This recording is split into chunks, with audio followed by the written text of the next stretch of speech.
Hi, I'm Mary Scully and I work here at Farnham Tuition. I teach English to all the key stages, from teaching children to read at Key Stage 1 to GCSE and upwards to study skills at A-level. Today I'm going to read you a story. Now the story is called The Water Kelpie and it's a Scottish story. The story is from the Highlands of Scotland, a land of high mountains and mysterious glens, where there are many deep lochs. Some of the lochs are so deep, it is said, that if you throw a stone in the water, it would take a year and a day to reach the bottom. I'm going to start my story.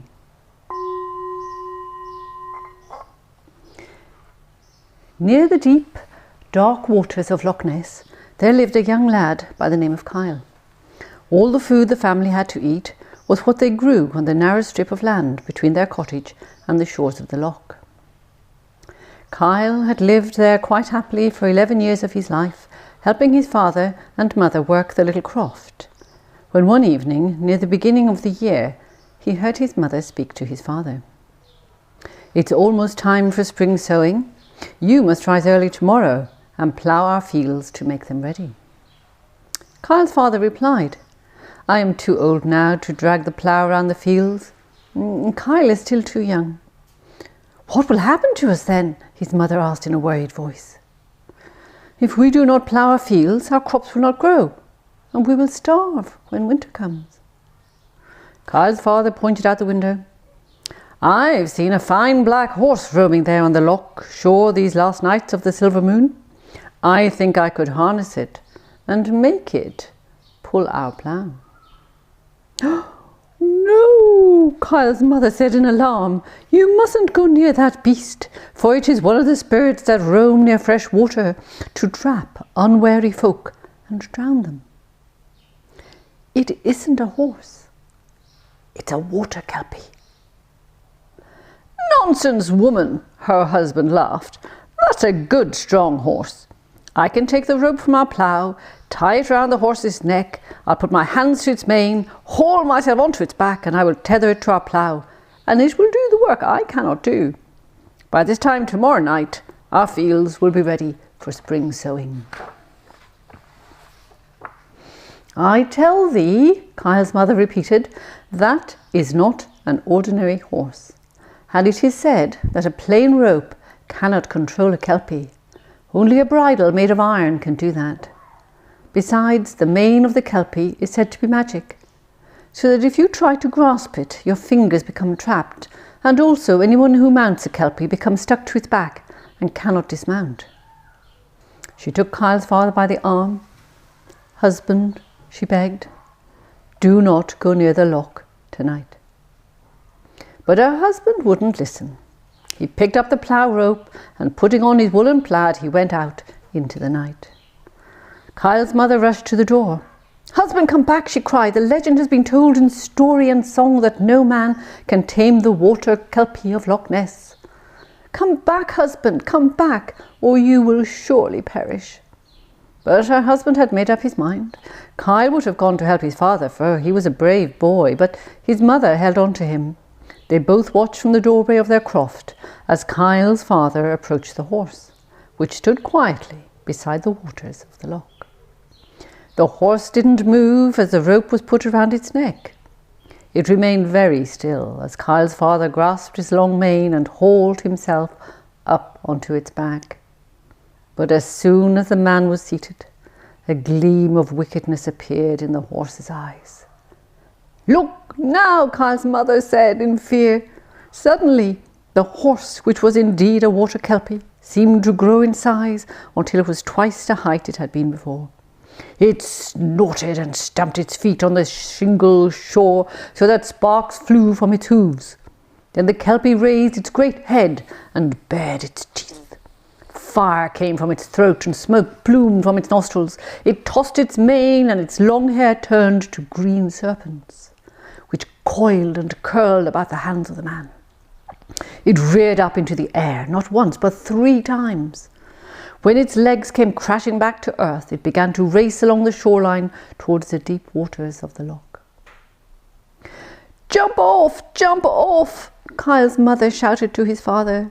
but the man couldn't jump off, as his legs were stuck to the Kelpie's side, and his fingers were caught fast in the Kelpie's mane. And the beast galloped into the waters of the loch and disappeared beneath the water. Although Kyle and his mother searched and called out his father's name the whole night, the only answer they got was the howling of the wind and the dashing of the waves on the rocks. The following morning, the plough rope and the woolen plaid washed up on the shore. Sadly, Kyle brought them home to his mother, who sat weeping by the fire. "Now we will surely starve to death," she wailed. "I'll go to the loch," Kyle told her, "and catch some fish." "There would be no fish in the waters where a Kelpie lives," his mother replied. "I can but try," said Kyle, and he went to the loch side and began to fish. He sat there most of the day, catching nothing, when an old woman appeared by his side. "A pleasant day," Kyle greeted her, "to be happy in the sun's warmth before it ends." "That it is," the old woman said, "but I am not warm at night when my bones ache with cold." Now, Kyle's father had often told him that no matter how poor you were, there was always someone who was poorer. And so, when Kyle saw that the old woman had only a worn shawl to keep her warm, he went to the cottage and brought out his father's woolen plaid and gave it to her. "I do not take without giving in return," said the old woman, and she gave Kyle her worn shawl in exchange. She stared at him as she did and said, "It can be better to sit upon a plaidie than to wrap it round you." That day, Kyle caught one fish. The next day, as Kyle was fishing, the old woman came by again. "Another fine day for you to enjoy," said Kyle. "Oh, that it is," said the old woman. "Although, if I had bread in my stomach, I would enjoy it more." "Here, have mine," said Kyle, handing the old woman the bread his mother had given him for his breakfast. "I do not take without giving in return," the old woman replied, and she gave Kyle a lump of salt in a little pouch. She stared at him as she did, and she said, "Salt can be used to kill rather than cure." Kyle tied the pouch to the waistband of his trousers, and that day he caught 2 fish. And on the 3rd day, when the old woman came by, Kyle wondered what she might want this time. He had given her his good plaid and his bread, and what else did he have? "A fair day," he said to her, as she stopped to watch him fish. "Good for walking and talking." "That it is," the old woman said, "but better it would be for me if I had a stout rope to pull my bucket from the well." Kyle went and got the rope to give to her, for the plough rope was no use to him, as he could not push the plough. "I do not take the without giving in return," said the old woman, and she handed Kyle a bridle for a horse. She stared at him as she did this and said, "Iron is not only used to make a pot." And that day, Kyle caught 3 fish. When his mother was cooking fish for supper, Kyle told her about the old woman. "She is well known hereabouts as a spae wife," said his mother.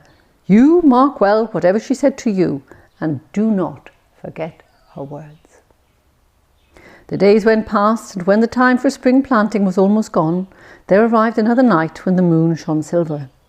Kyle looked from the window of the croft and saw a black horse standing by the loch. "The water, Kelpie!" he cried out. His mother tried to distract him, but Kyle was determined. "If we are to live this winter, then we must plough the fields straight away. The only way to do it is if I can capture the Kelpie and make him plough our fields." "What makes you think you can succeed when your father failed?" his mother demanded. "The legend says no man can ride the water Kelpie and live." But Kyle was determined to go. Although his mother barred the door, when she fell asleep, he put the shawl round his shoulders, and taking the horse bridle, he climbed out of the window and went towards the loch. "My, but you are a bonny beastie," Kyle murmured, and he raised his hand to grasp the horse's mane so that he could haul himself upon its back. Then he paused, and he remembered the words of the old woman when she had given him his first gift. "It can be better to sit upon a plaidie than wrap it round you." So Kyle took the shawl from his shoulders and spread it over the creature's back, and then he grabbed its mane and mounted the Kelpie.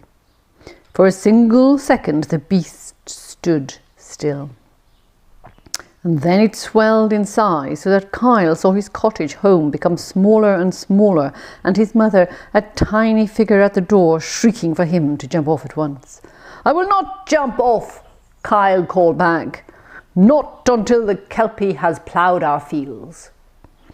When the Kelpie heard this, it snorted and tossed its head, and it spoke in a terrible voice. "No man can ride a Kelpie and live.